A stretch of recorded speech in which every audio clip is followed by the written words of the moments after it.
Alô, alô, pessoal. Eu sou Érico San Juan e este é o Ilustre Podcast, um programa de gente muito ilustrada. Esse nosso programinha aqui vai ao ar todas as quintas-feiras, às 8 horas da noite, conhecida como 20 horas, né?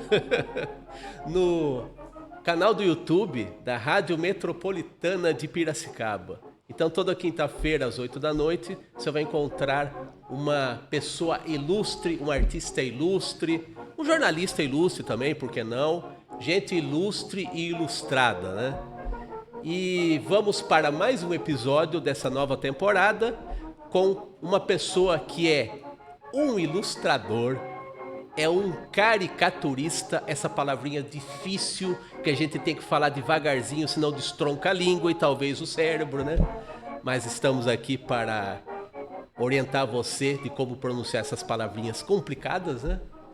Mas o caricaturista, o ilustrador, o concept artist, que ele vai explicar o que é isso, né? Muita gente sabe, os nerds de plantão devem saber, mas os tiozões como eu talvez não saibam.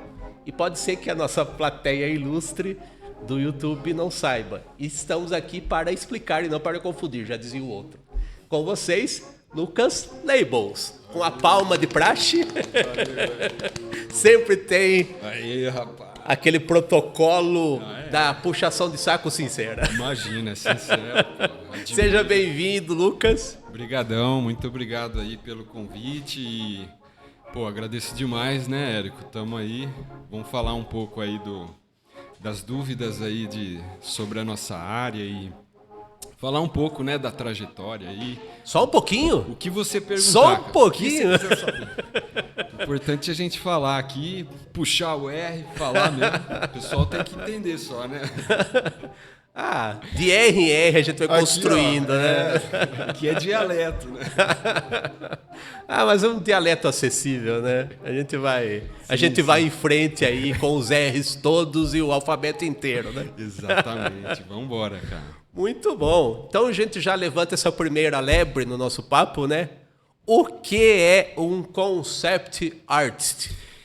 Então, o concept art é um termo em inglês, né? Mas assim, traduzindo ao pé da letra, acho que até explica bem o que poderia ser assim, o que, para ficar claro, é um cara que cria conceitos através de desenho, de arte, pode ser até com fotografia. Isso aí não é exatamente uma regra, né? Mas assim, o histórico do artista de conceito é o desenhista que cria personagens, cria cenários e cria universos conceituais para poder aplicar ou numa animação, ou num filme, ou num jogo, né? Você falou que o trabalho que você está fazendo hoje em dia, esse tipo de trabalho não é predominante hoje na sua produção, no seu dia a dia, né? Quando ele foi? Que período que ele foi predominante? Então, eu há algum tempo venho trabalhando com jogos, né? Aí, o ilustrador e o artista de conceito, assim, eles são profissionais com expertises diferentes, né? O ilustrador já é mais ligado à técnica mesmo, do desenho, aos fundamentos. O concept artist, ele precisa ser mais ligado ao universo daquela criação mesmo, né? Então, eu trabalhei com isso, principalmente quando eu trabalhei com publicidade, né? Isso em São Paulo? Isso lá em São Paulo, E que período foi? Você lembra os anos aí? Eu lembro. Quando eu me formei em design gráfico. Então, você vai ver, eu tô fazendo uma misturança aqui na linha de tempo. Essa é a sua vida. Eu me formei em design gráfico, isso em 2005, que realmente naquela época eu não tinha muito acesso a conhecimento de como funcionava o mercado, a internet não era o que é hoje. Então, né? Deixa eu ver se eu adivinho. Você foi fazer design gráfico porque talvez na sua cabeça, que ainda não conhecia tanta coisa da área, pudesse ser algo que levasse você para a área de ilustração, seja qual ramo fosse da ilustração, né? Totalmente. Como tem muita gente que faz publicidade e propaganda porque acha que vai trabalhar com criação estando na publicidade e propaganda. Não que não trabalhe, mas muitos se enganam. Trabalha. Publicidade e propaganda tem 1000 ramificações também, né? Aqui na publicidade, inevitavelmente, no período que eu trabalhei, pelo menos, era um emaranhado de referências, né? Não é exatamente uma criação do jeito romantizado, mas é legal pra caramba também. Então por que chamam os publicitários de criativos? Não, mas porque tem é um autoelogio? Não, eu acho... tem uns caras... Depende do projeto. Não, vamos nós meter o pau nos publicitários. Não, tem coisas assim. É que realmente a cultura que se formou conforme os anos, né? Sim. É realmente de entregar rápido e tudo mais, que também... acontece muito, mas não é que não tenha realmente as produções que investem. E eu participei de algumas legais, assim, né? Tipo? Quando eu trabalhei, fui sócio de um estúdio de publicidade que terceirizava ilustrações e animação para as agências, né? Então, os projetos de animação que a gente se envolveu, teve vários que eu gostei bastante. Não deu certo exatamente no sentido... ficou pouco no ar, porque era meio nojento. Por que nojento? Teve aquele UFCC, que foi um projeto que a gente fez, de animação, da Rexona. E aí eram os lutadores de luta livre, que jogava queijo debaixo do braço um no outro. Ficou muito legal, assim. Você vê o material, ficou demais, assim, mas...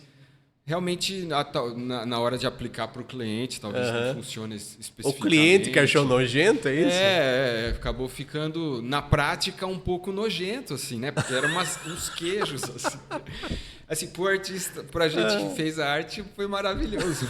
Na prática, não vendeu muito. Mas teve outros, assim, mas na maioria era pauleiro, assim. Não era... Foram anos puxados, né? Todos os anos que eu trabalhei com publicidade, que foi de 2006. Eu comecei trabalhando fui para Macacolândia, que era um estúdio de ilustração para publicidade. Em São Paulo, lá?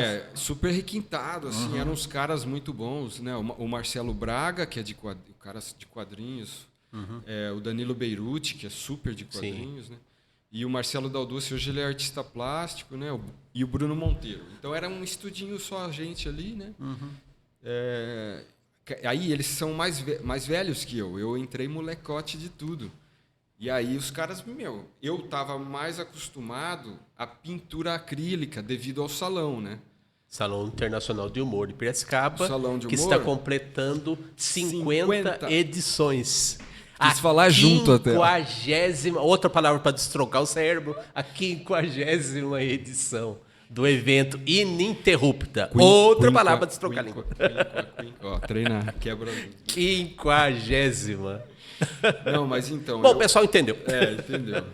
Eu não vou nem tentar, né? Não, melhor não. Eu fico no desenho só, a língua aí. Mas é isso, então eu vim trabalhando com esses caras e eles são bem dos quadrinhos, assim, vamos dizer. Eu pude aprofundar o conhecimento no desenho, na linha, essa coisa da linha do desenho.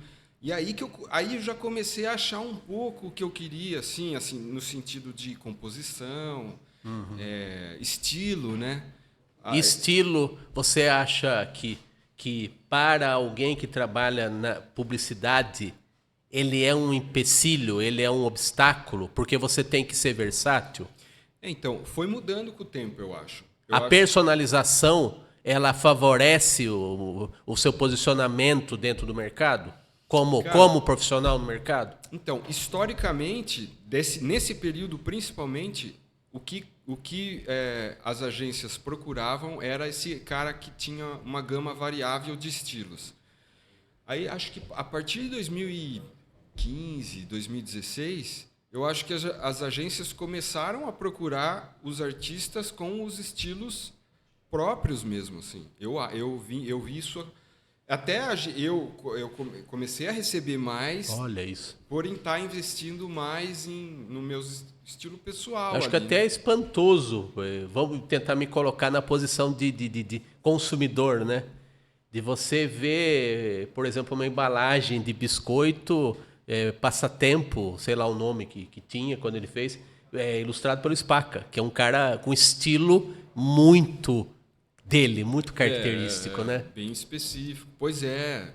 O Spaca também, ele trabalhou com publicidade, ele fez storyboard. É que tem um monte de coisa que você pode fazer por trás do produto final, como storyboard, layout, que não pode ter estilo, porque o diretor de arte talvez vai ver mais a composição, o ângulo. Você pode trabalhar...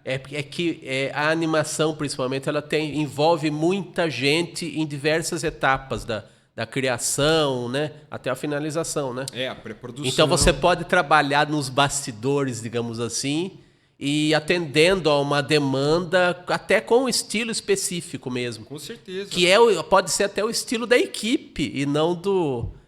Você pode seguir uma linha que o diretor determina, que o cliente determina, né? É que depende do estilo, assim. Se você tem um estilo mais pro abstrato, aí não dá, né? Sim. Mas se você consegue simular uma perspectiva, uma iluminação, se você consegue simular esses fundamentos, né? Daí já serve muitas vezes, né? E até para o produto final, eu acho que como a publicidade foi muito referenciada, por exemplo, num filme que saía da Pixar, não sei o que tem, com o tempo... Eles começaram a buscar um estilo mais personalizado. Sim.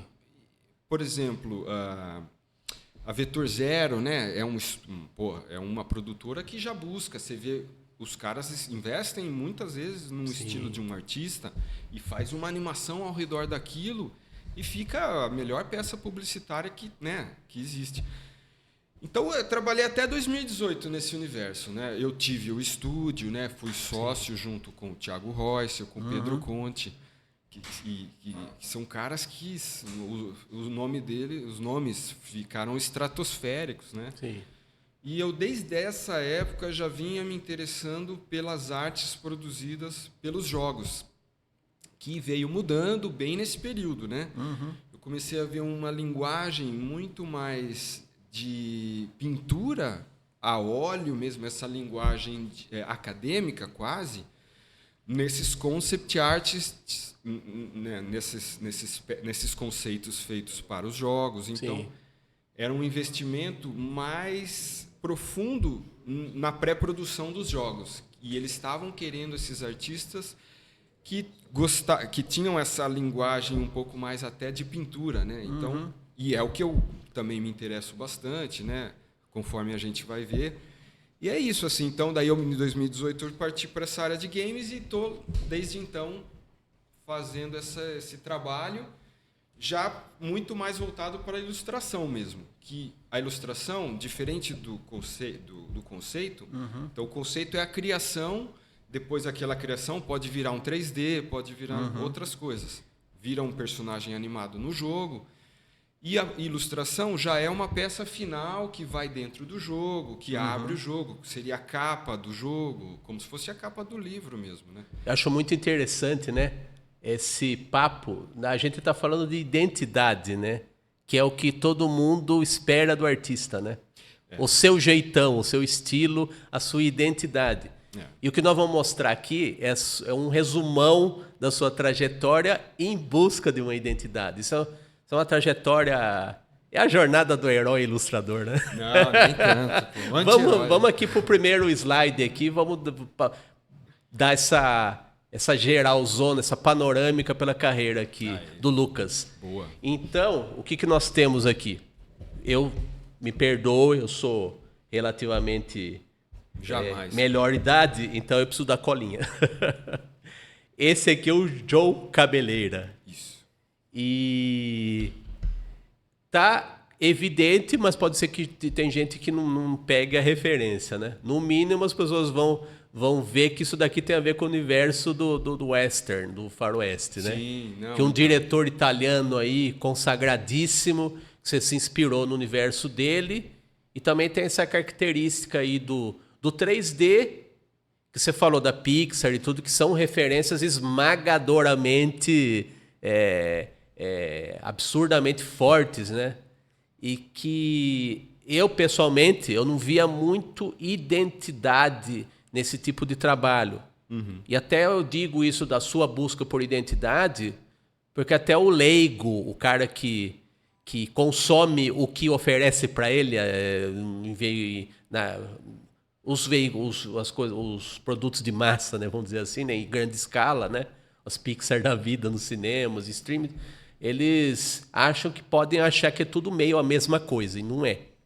Então, conta desse seu trabalho aqui de 2011, o percurso para você chegar nele, a sua inspiração aí, dá a sua história desse trabalho aí. Então, esse trabalho, assim, eu mandei como um primeiro trabalho que eu me encontrei, assim, no sentido de eu vinha praticando várias coisas anteriores, que era o desenho no nanquim mesmo e no traço. Depois eu entrei para esse universo da pintura digital, que eu já praticava muito nas caricaturas do salão, né? Salão Internacional de Humor de Piracicaba. Isso, exatamente. Que tinha, antigamente, eles tinham muito mais essa coisa da acrílica, né? Assim, não tinha o digital. O Salão Internacional de Humor de Piracicaba, para quem não sabe, né? Ele é uma mostra competitiva, como a gente falou, de humor gráfico, há 50 edições aí na ativa, né? Em Piracicaba. E houve um tempo, e as categorias em que os artistas se inscrevem, competem para serem selecionados e premiados na mostra principal, né? Que são as categorias de caricatura, de tiras, de quadrinhos, de charge e de cartoon, basicamente. E houve um tempo, ainda nos primeiros anos da internet, né, que havia uma resistência da comissão organizadora em aceitar trabalhos que não fossem originais, né? Como você falou, você fazia trabalhos em acrílica, técnicas manuais e no papel, né? Exato. Com tinta e tudo. E o digital não era considerado, era até considerado algo de quinta categoria, não era original no sentido de ser válido artisticamente e tal. Então demorou para eles aceitar trabalhos feitos digitalmente, né? Até foi aí você teve até um pioneirismo, e quando eles começaram a aceitar esse tipo de trabalho, você entrou de cabeça para competir no salão. Pois é, não, então, eu foi nesse período, esse daqui... Esse é de 2011. Isso, 2011. O que aconteceu? Antes desses trabalhos digitais, eu tinha o histórico da tinta e do nanquim mesmo. Sim.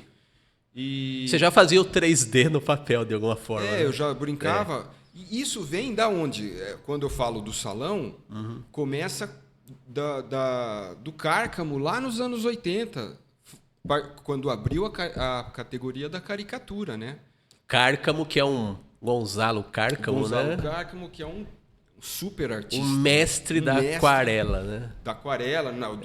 Nesse caso, ele fez essa caricatura em óleo da Mãe Menininha, né? Mãe Menininha, é isso? Sim, Nossa. Ele foi premiado, né? No Salão do Piracicaba. Foi. Então, essa categoria, acho que foi a semente. Depois gerou o Quinho, o Dálcio, o Batistão, né? Os filhotes aí que faziam ainda o 3D no papel, né? Assim, Paulo Branco, toda essa galera que... O Rossi, né? O Páfaro, o Thiago Royce, que eu vinha trabalhar junto, né? Então, todos nós viemos um pouco assim, a gente vem muito... Se você pegar essa conjuntura, tem tudo a ver. Então, começa ali com o Cárcamo... É a linha evolutiva do 3D. Do da papel pintura, por virtual. Né? É da pintura. Porque o humor gráfico ainda foi, talvez tenha sido mesmo, muito relacionado a traço, né? A cor até é meio acessório. Eu digo humor gráfico porque a caricatura ela é considerada, pelo menos de 20, 30 anos para cá, que se falou do pontapé inicial, assim, digamos, do Cárcamo, que foi importante, de elevar, não que não fosse antes, mas de elevar para um outro patamar a caricatura para ser apreciado como uma obra de arte que você vê numa exposição de artes plásticas, por exemplo. É uma caricatura plástica, não é uma caricatura gráfica, né? Exatamente. Então é uma obra de arte, é um patamar mais artístico nesse sentido de plástico, né? Talvez o que eu acho interessante é usar esses fundamentos de pintura e você brincar com isso, cara, e cria uma ilusão. O que eu acho, assim, até a gente no começo do digital sofria muito assim de preconceito, por falta dos artistas que eram do traço, realmente entender como era feito aquilo, como não tinha um botão mágico. E por não entenderem, talvez rolasse algum preconceito, né? Uma coisa assim de... E um temor também de Fica você, uma de distância, repente, né? uma disputa de território também, né? Exatamente, mas assim, na linha evolutiva veio daí, que como eu falei. Sim. E aí, então eu já tinha esse histórico na caricatura. Quando eu fui para Macacolândia, eu tive que estudar muito composição mesmo, porque os caras tinham essa linguagem de quadrinhos, anatomia e tudo mais, que eu comecei a estudar, por exemplo, esse tipo de composição fisheye, né, que é essa lente mais distorcida, que já vem do skate, que eu gosto. Entendeu? Então, tudo isso é estilo.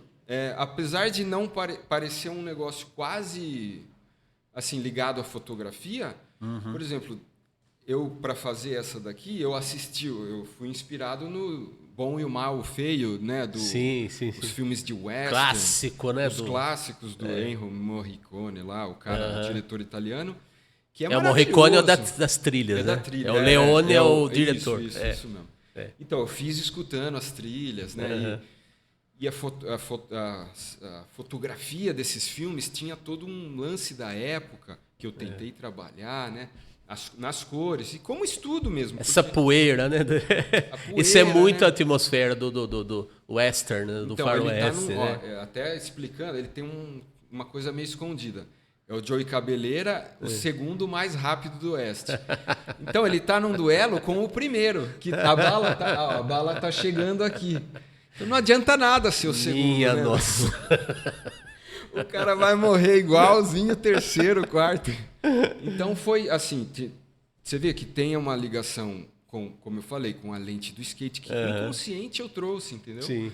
Tem uma ligação com os filmes que eu estava interessado na época, tem uma ligação com o humor, tem uma ligação com a pintura, e isso tudo veio à tona nesse trabalho. O processo também foi super interessante para mim, porque eu usei os frames do filme, assim como referência.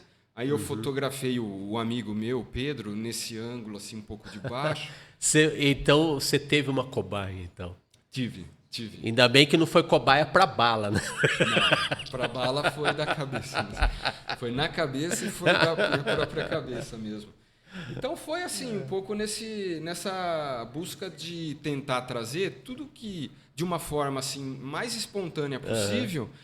E era um escape para mim porque eu estava trabalhando muito com publicidade, simulando estilos de outras, né, referências. Então, eu queria buscar algo nesse sentido. Então, antes do trabalho, eu fiquei fazendo 2 horas antes do trabalho, 2 horas. Sabe o que eu acho interessante? A gente, para descansar do trabalho, a gente trabalha.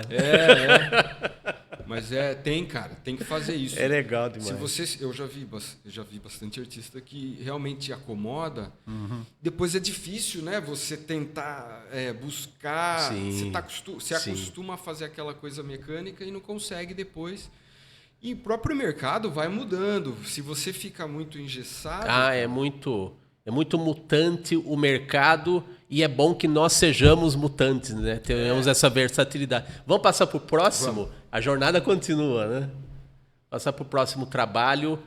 Esse aqui, o nosso querido Danilo Teles, da Rádio Metropolitana. Primeiro que ele... Olha, nosso comentário num off aqui, do Danilo. O primeiro trabalho que ele colocou o olho aqui, quando eu cheguei, eu mostrei para ele, foi esse daqui. Essa figura curiosíssima, lapidar e interessante aí na nossa história e na sua história, né? Ele pelos motivos dele e você pelos seus. Quais são os seus motivos para ele ser marcante para você? Então, esse simpático senhor aí. Cara, eu nessa época, né, a gente vinha... Quando eu estava trabalhando lá na Tecno, no estúdio, chamava Tecnoimage, eu trabalhava com o Pedro Conte, com o Thiago Royce, o Mariano, uma galera. E o Thiago, ele é um cara que participa do salão, né? Participava muito comigo. Thiago Reusel. O Reusel, ele é da pintura também. A gente trocava muito ali e totalmente ligado ao salão também. Ele foi premiado também, não foi? Foi. Até mais de uma vez, né? Cara, me lembro. Não sei, cara. Eu lembro de uma vez que ele foi, né? Uma vez, acho que foi uma vez. Sim. Não lembro, mas ele ganhou o Zélio de Ouro lá com um cartoon, né, cara? Super legal. O cara é tipo assim, um puta gênio, assim. Então, foi super legal estar trabalhando lá com ele, né? E rolava as trocas de figurinhas, né? Ele era um cara que manjava muito de pintura e manja muito e me ensinou muito, assim, né? E ele também era fã dos mesmos artistas que eu e a gente tinha uma ligação, assim como o Pedro Conte também, um cara de 3D ligado. Depois trabalhou na Disney. Pô, é muito legal, né? Que cada um tem as afinidades e todos têm o seu diferencial, né? Cara, isso é demais. Formou né? um timinho legal, porque eu tinha um histórico muito forte do desenho. Sim. O Thiago da pintura. E o Pedro da fotografia e do 3D. Então, isso que acho que formou um núcleo ali, né? E você acha que tudo isso se juntou nesse trabalho? Nesse trabalho, foi logo na sequência que eu fiz o Cowboy ali, o Joey Cabeleira, eu precisava, nessa época a gente participava do salão todo ano, assim, adorava, né? E adora ainda, né? Mas depois deu uma mudada, nessa época era uma empolgação do salão de humor e tal, de Piracicaba. E esse também foi um trabalho de horas vagas, né? Foi um trabalho de horas vagas, cara. Foi um trabalho que eu estava, na verdade, estudando. Essa imagem, a referência que eu fiz, porque caricatura você precisa de uma referência, né? Ou de uma, duas, pelo menos. E eu lembro que eu abri uma página do UOL, né? E tinha uma galeria de fotos aleatória que eu lembro que eu guardava as fotos que eu achava interessante para fazer uns estudinhos de 10 minutos, blocar a cor, né? Que chama. E aí eu achei eu já vinha fazendo caricaturas de figuras mais polêmicas e tal. Nessa altura você falou que você tinha esse entusiasmo de se colocar meio como uma obrigação legal, assim, né? De participar do salão, de mandar trabalho. Você mandava desde quando que você mandava trabalho para concorrer? Cara, eu comecei a mandar... eu comecei a mandar no salão universitário da Unimep em 2001, quando eu entrei na universidade já. 2001. Aí 2001, 2002, 2003 eu não mandei, que eu morei fora. Sim. Né? Aí em 2004 e 2005 mandei de novo. Aí em 2005, 2005 eu comecei a mandar pro salãozão. Você começou depois porque você achou que você estava em condições de competir? Porque o salão universitário da Unimep, ele durou 30 anos, né? Pois é. Também ininterruptos, né? Sim. Universidade Metodista de Piracicaba, né? E era considerado pelos artistas, nós todos, né? Como uma espécie de preparação, né? Um vestibular aí pro salãozão, né? Pro Salão Internacional de Humor, né?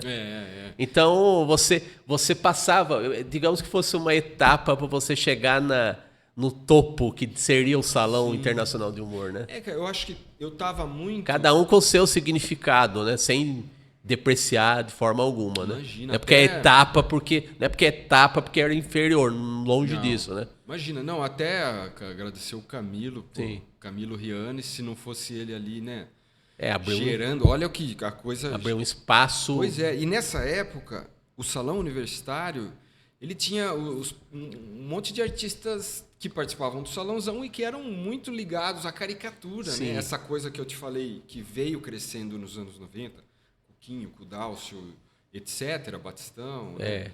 E Rossi. E o Rossi mesmo participava nesse evento, né? Então, tinha uma qualidade realmente alta de caricatura e eu tava lá no bololô dos caras, né? Então, eu me empolgava muito e tal. Não, é um baita estímulo, né? É um incentivo, né? Você tá com a galera, você fica... O ambiente te estimula, né? Pois é. E a gente não tinha acesso. Lembrando que essa época não tinha a internet do jeito que é. Eu não sabia como... Banda larga, nem se pensava. Não tinha contato, assim. Não tinha como. Eu lembro que o universitário era muito mais fácil de eu perguntar as coisas. Sei lá, pro Jean, pro Batistão, pro Dácio, para encontrar os caras. O Rossi, eu fui cara, falando com os caras, pô, que tinta que você usa? Eu lembro, Gato Preto, era pior que era uma qualquer tinta. O tutorial da época eram os caras. Exatamente, cara. Então, olha... Ao vivo, os caras tinham que perguntar pros caras, então, né? E graças ao Camilo, né, cara, que tava fazendo ali. Essa ponte aí foi muito importante, né? Muito. E aí eu comecei a tatear por aí. E aí eu comecei a receber a premiação do universitário, Sim. ganhei uma confiança para... E para você ver, nos anos que eu fui premiado no universitário, foi exatamente o ano que o Royce, que é meu parceiro, irmão pra caramba, depois a gente virou sócio e tudo mais, anos depois, foi daí que a gente se conheceu, assim, né? Via o trabalho, né? Eu via o trabalho dele e tal. Mas aí partiu para o salãozão, depois que eu estava no final da minha jornada ali na faculdade. E eu era um pouco preguiçoso também para fazer várias caricaturas, porque essas caricaturas da Ilustre espectador, volta para mim aqui que eu preciso fazer uma declaração muito grave aqui. Este sujeito, que eu conheço há muitos anos, quando ele não tinha nem esses fiozinhos safados de barba branca, ele tem a coragem, ele tem o desplante de dizer que ele é preguiçoso. Não, pô. Lucas Labels, você é um canalha. Terminada essa bronca completamente fora de propósito, continue a sua declaração. Mas o Papa te perdoa. Seja qual for o do momento. Não, mas na verdade, que eu ficava muito tempo fazendo as caricaturas nessa época, porque eu fazia na acrílica, no canson, eu não sabia, rasgava, eu ficava... Você vai tateando até por desconhecimento também, né? Eu não sabia que usava... Não é só experimentação, é meio sem rumo, assim. E eu estava isolado lá em Londrina, que é no norte do Paraná, e realmente ali eu estava com contato com design gráfico, com os artistas de design, animal, abriu minha mente para outros caminhos. Mas você estava sozinho. Mas no sentido de salão de humor, eu tava. Até, isso me fez, assim, ficar com mais vontade de quando eu voltava e falar com os caras, porque era o único momento que eu poderia estar em contato, o que tinha de oportunidade você aproveitava, né? Eu aproveitei, cara. Assim, se perguntar pro Dácio, pros caras, eles eles lembram. E esse papo aqui, qual que foi o caminho para chegar nele? Aí eu já estava no digital e tudo mais. E aí eu achei essa foto, era uma figura que eu queria fazer uma representação.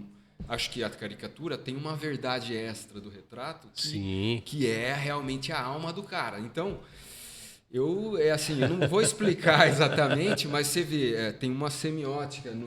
Eu gosto de desenhar à mão. Tem ali um olhar. Você vê que um olhar explica um pouco. Não, sim. O interessante, né? É o que você falou da alma, que muitas vezes a gente se esforça por explicar, até num esforço vamos dizer, ensinar para as pessoas o valor do que nós estamos fazendo, dimensionar de uma maneira legal para as pessoas o que a gente está fazendo, né? Mas assim, semióticas à parte, isso diz tudo, é uma imagem que vale por 1000 palavras mesmo, né? E eu estava buscando esse lance da luz, e do volume, da luz, da cor, que eu já vinha treinando no anterior, assim. Então, no fundo, eu fiz uma caricatura do salão, né? Escolhi o papo e tal, mas a busca, eu estava em busca da pintura, né? E da luz e tudo mais. Tanto é que o desenho não é uma distorção muito, mas mas é expressivo, né? A obra de arte é isso também, né? O volume faz a distorção também, né? Não é... Às vezes a caricatura ela pode ser mais plástica e também bem menos exagerada do que se poderia supor, né? Exatamente. Então essa sua busca da identidade aí deu mais você subiu mais um degrauzinho aí. E o seguinte nós vamos ver agora aqui. O passo seguinte aí da jornada. Esse já chega no skate que você meio que citou de uma maneira subliminar lá no primeiro trabalho do João Cabeleira, né? Conta pra gente agora mais diretamente da sua paixão aí pelo skate, né? Esse trabalho Qual que é o lance aí desse trabalho?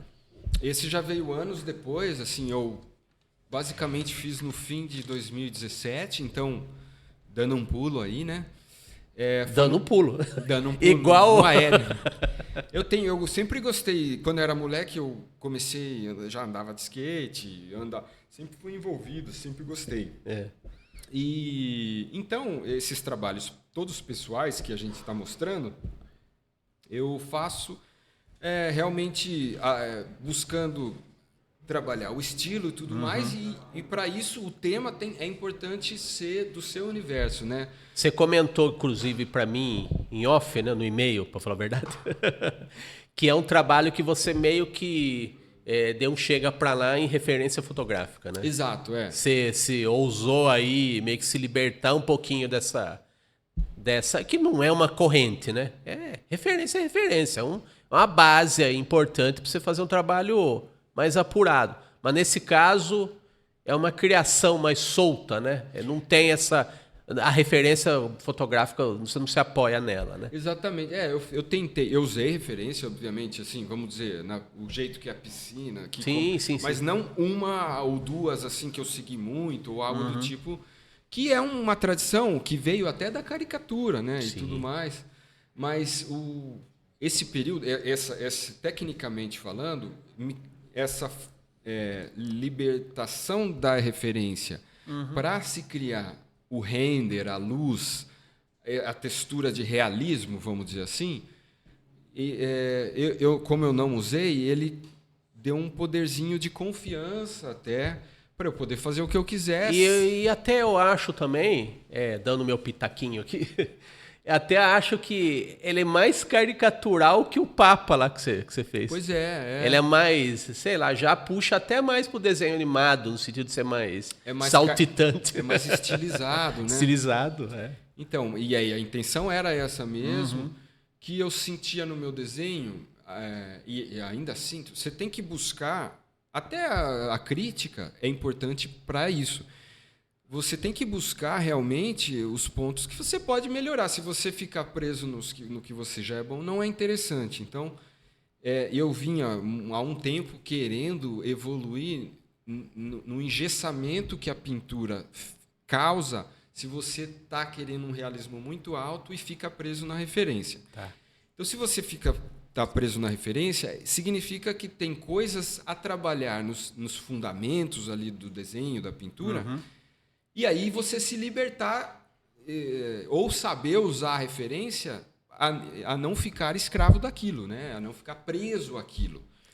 E isso vai te criar uma liberdade maior para você escolher a luz a partir dos valores, do contraste, do quente e frio que você quer e não do que a foto está te dizendo. E falando em crítica, só pegar esse ganchinho aí, esse parênteses, qual foi a crítica mais desajeitada, que você teve mais vontade de torcer o pescoço da pessoa que criticou, mas que de maneira torta ela te ajudou? Deixa eu pensar. Porque às vezes a crítica mais desajeitada, mais imbecil, mais babaca, de repente enfia algum questionamento na nossa cabeça que de repente pode frutificar por uma coisa boa no fim das contas.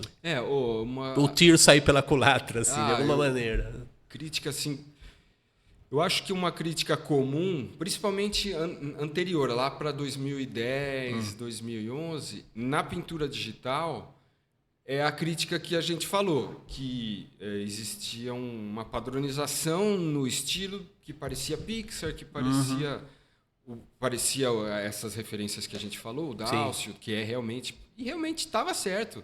Eu nunca recebi torto, assim. Eu sempre gostei, aliás. E eu olhava o meu trabalho e falava, realmente, cara, realmente. É que você é um cara tão legal. Não, mas... É que, sabe, sem querer cutucar, mas já tô cutucando, é que assim, a crítica, ela atinge a gente de alguma maneira, né? Mas mesmo eu tô sendo um cara legal e dizer que mesmo a crítica mais imbecil, ela pode ter algo de positivo, né? Você pode encarar de uma outra forma como você você encara, né? O cara não vai falar aquilo do nada. Pode ser que ele não goste da sua pessoa, mas ele talvez aumente uma coisa que tem um nível de verdade. Sem querer, ele pode estar ajudando. Tá te ajudando. É. Tá te ajudando. E se você luta muito contra isso, claro, não é para ouvir.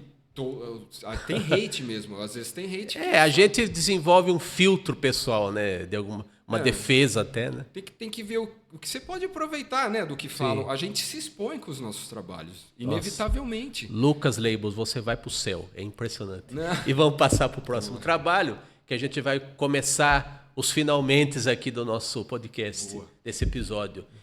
Esse trabalho tem algo de muito significativo, muito forte, que já é um trabalho que se mistura com uma vida nova, né? Você sabe muito bem do que eu estou falando. Então, eu não vou falar em linguagem cifrada, deixemos aqui para o nosso artista dizer desse trabalho. Então, esse acho que foi um dos últimos... O último pessoal que eu fiz há pouco tempo, né? É um trabalho que eu fiz um workshop em 2018 de um grande artista de games brasileiro, muito bom, chamado Mike Azevedo. E aí eu tinha acabado de comprar aquele iPad, né, que você desenha no iPad. Daí eu fui no workshop, desenhei no iPad e tal. Tinha que ter uma ideia na hora ali, eu fui fazendo workshop, montando essa ideia, tudo mais. Você falando que não foi só um dia, né? Foram 3 dias. 3 dias, E aí eu fiz uma base de cor, praticamente quase ele inteiro, e deixei como um estudo de workshop mesmo, assim, de canto. E aí, quando esse ano eu já aqui em Piracicaba, nasceu meu filho o ano passado, né? Então, quando você vira pai, você vai se transformando em outra coisa. E, artisticamente falando, se você aproveita essas mudanças, realmente a inspiração pode ser incrível, porque você está se enchendo de emoções, né? De todos os tipos. E aí eu vi essa imagem e resolvi... Tem uma ligação com a infância, né? Eu queria falar sobre a infância. Eu vinha desenhando meu filho todo dia ali treinando, então, a infância, os brinquedos dele, tal. Aí eu fechei a ideia melhor e fiz essa importância que a infância tem. O cara pode ser o pirata mais cicatrizado, passou por guerra, passou por briga, passou por tudo, super sangue frio. Mas quando vai ali na infância dele, aqui tem uma foto dele na infância, né? Então, essa metáfora visual é de chorar, né? É o tesouro, É né? o baú de memórias, é o tesouro da juventude, Pois é, o cara. que seja, né? Então, tem muito quando o Por cara... trás de um tapa-olho existe o coração. Exatamente. E todo mundo passa, né? Assim, quando você vai num psicólogo, por exemplo, ela fala para você, olha uma foto sua da infância e conversa, talvez, com ela e tudo mais. Então, foi um pouco nesse sentido, né? Sendo bem racional aqui com o significado, mas é isso, cara. Assim, foi essa busca do... E também sempre estudando, né? Estudando a pintura, esse ângulo, sempre esses ângulos mais puxados, uma composição... Dá um dinamismo, dá uma vida, né? Uma vibração para o trabalho muito diferente, né? Então, eu estou treinando muito essa coisa. A linguagem dos jogos... eu faço muito cartoon mesmo, assim, com 3D, né? Assim, é tipo storyboard, assim? Ou um esboço? Como é que é? Não, Ou é o trabalho, nesse estilo mesmo. É como se eu trabalho tenho feito os trabalhos para aquele Clash Royale, que é um cartunzinho mesmo, bem coloridinho, parece que é dar uma amassadinha nos bonequinhos. Que legal. Então eu aproveito isso e aplico no que eu quero dizer, né? Na poesia por trás da história ali, né? E eu tô nessa toada aí. Então, esse foi o meu último trabalho. Você vê que a trajetória se manteve lá do Joey Cabeleira. Os ângulos se mantêm, as cores. E agora eu tô nessa busca aí, cara. E a vida continua. A do seu filho, a sua, a do artista... Pois é, cara. E a do cara que nós vamos aqui mostrar como entrar em contato com esse sujeito cheio de vida aqui. Valeu. A arroba do nosso querido Lucas é Lucas Labels. Labels, é isso aí. Você tem um Instagram alternativo que você faz um trocadilho muito legal, que é o Black Labels. É, isso aí. Mas o do artista é esse daqui, @LucasLabels. É isso aí. Então deixa aí suas considerações finais, já te agradeço. Aqui é um espaço de bate-papo com todas as engasgadas e zoeiras. Respeito profundo aí, como se diz hoje em dia. Respect. Respect total. E, cara, eu agradeço demais. Ô, Érico, você é um cara que me inspira no sentido de estar sempre motivado e fazendo, e isso é o mais difícil. Isso é o que se diz para uma pessoa mais velha, né? Não é tão mais velho não, cara. A gente é contemporâneo. Somos. Gente é geração Magno aqui, ó. Não, mas inclusive o Domo Só aqui, os entendidos entenderão. Exatamente. Já que hoje em dia o mundo pop é cheio de referências cifradas, deixa mais uma aí pra galera. Beleza, mas eu agradeço e parabéns aí. Obrigado por me chamar de novo. Novo, porque nós tivemos a fase do podcast em áudio, né? Como um programa de rádio raiz, né? Exatamente. Mas agora nós mostramos a cara do apresentador, cara de pau, do artista que achava que não ia falar nada, mas falou tudo, com as imagens, com as palavras, e é isso. Beleza. Estamos aqui, pessoal, encerrando mais um episódio bem ilustrado do nosso Ilustre Podcast. O Ilustre Podcast tem episódios novos toda quinta-feira, às 8 da noite, no canal da Rádio Metropolitana de Piracicaba. E cada episódio também pode ser encontrado no próprio canal do Ilustre Podcast. Então aqui a gente está fazendo essa parceria com a Rádio Metropolitana de Piracicaba e que está fazendo um bem danado aqui para a arte de Piracicaba, do Brasil, espero do mundo, nem que seja um mundo virtual, mas estamos aí para levar os ilustres até você através do YouTube. Então, valeu, um abraço e até quinta que vem. Tchau, tchau.